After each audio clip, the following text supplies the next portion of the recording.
Hello दोस्तों, फिर से स्वागत है आपका मुबारक एजुकेशन में। आज के इस टॉपिक में लास्ट टॉपिक बचा है हमारा माइक्रोफिलामेंट। जी हाँ दोस्तों, साइटोप्लाज्म का लास्ट टॉपिक बचा है माइक्रोफिलामेंट। जैसे कि आप सबने पढ़ा है हमारी लास्ट क्लास, आप देख सकते हैं अगर नहीं पढ़ा है तो, कि सबसे पहले हमने माइटोकॉन्ड्रिया पढ़ा, फिर हमने राइबोसोम पढ़ा, फिर हमने गोल्जी बॉडी पढ़ा, माइटोकॉन्ड्रिया पढ़ा, हमने बहुत सारे और सारे के सारे ऑर्गेनल पढ़ लिए हैं।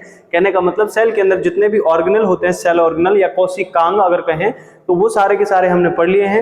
आज हमारा सबसे जो लास्ट वाला बचा हुआ है वो है माइक्रोफिलामेंट। दोस्तों, जो माइक्रोफिलामेंट होता है ये सबसे छोटा जो माइक्रोफिलामेंट होता है ये सबसे लास्ट, और ये भी एक साइटोप्लाज्म के अंदर पाए जाने वाला कोशिकांग होता है। ठीक है दोस्तों, इसके अंदर अपन इंपॉर्टेंट पॉइंट की अगर बात करें तो it is membraneless. It is membraneless organelle. ये मेम्ब्रेन लेस ऑर्गेनल होता है। जी हाँ दोस्तों, इसके अंदर मेम्ब्रेन नहीं पाई जाती है, ये गरीब है। ऐसा मैंने पहले भी पढ़ाया है आपको राइबोसोम के अंदर। दोस्तों, राइबोसोम में भी सेल मेम्ब्रेन नहीं पाई जाती है, और उसी का भाई है हमारा माइक्रोफिलामेंट। इस बेचारे के पास भी जो है कोई भी सेल मेम्ब्रेन नहीं पाई जाती है, मतलब दोनों के पास में सेल मेम्ब्रेन नहीं होती है। और दूसरी बात करें अगर इसकी, तो it is also known as microtubules. इसको दोस्तों अपन माइक्रोट्यूब्यूल्स भी कहते हैं, क्योंकि इनकी जो स्ट्रक्चर होती है ना वो ट्यूब जैसी स्ट्रक्चर होती है। और ये जो ट्यूब जैसी स्ट्रक्चर है ना, जो ये माइक्रोफिलामेंट्स होते हैं हमारे, ये सेल की शेप को मेंटेन करने का काम करते हैं। सेल को स्केलेटल सिस्टम की तरह काम करते हैं, मतलब जैसे हमारी बॉडी में स्केलेटल सिस्टम है ना, उस तरह का ये काम करते हैं। कहने का मतलब क्या है, it provide mechanical support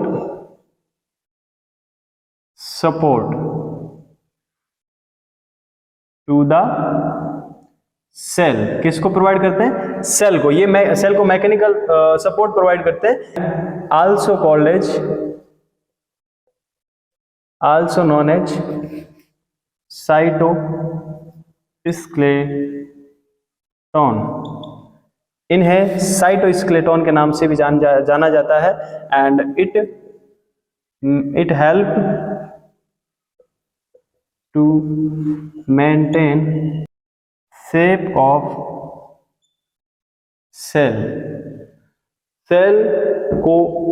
cell की शेप को मेंटेन करने का काम करते हैं। दोस्तों देखो, ये 3-4 पॉइंट हैं इसके अंदर, अपन को ये सारे पॉइंट याद रखने हैं, एक एक को समझेंगे। एक सेकंड, सारे लोग देखेंगे इधर।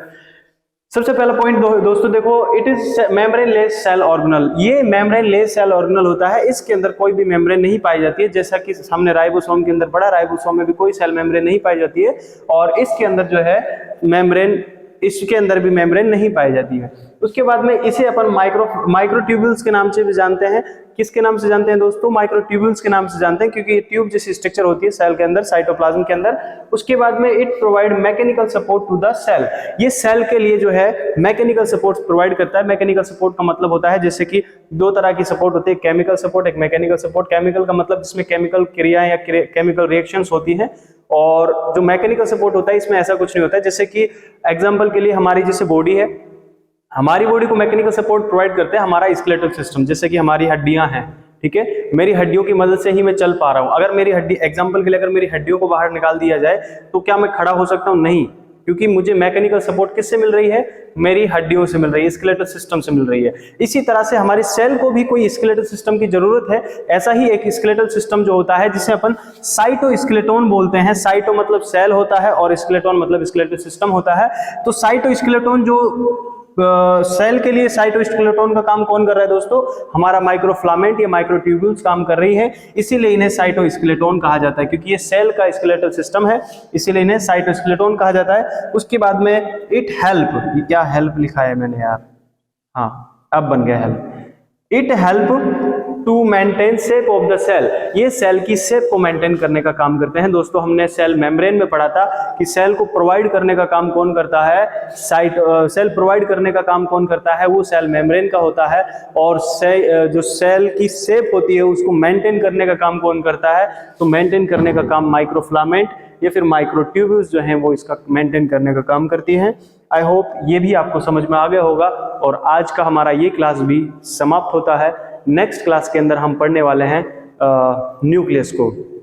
ऐसे ही बने रहिए, सपोर्ट करिए, बहुत ज़्यादा नीड है आपके सपोर्ट की, तो please like comment and share and subscribe कर ले हमारे चैनल को। So thank you so much, मिलते हैं नेक्स्ट क्लास में।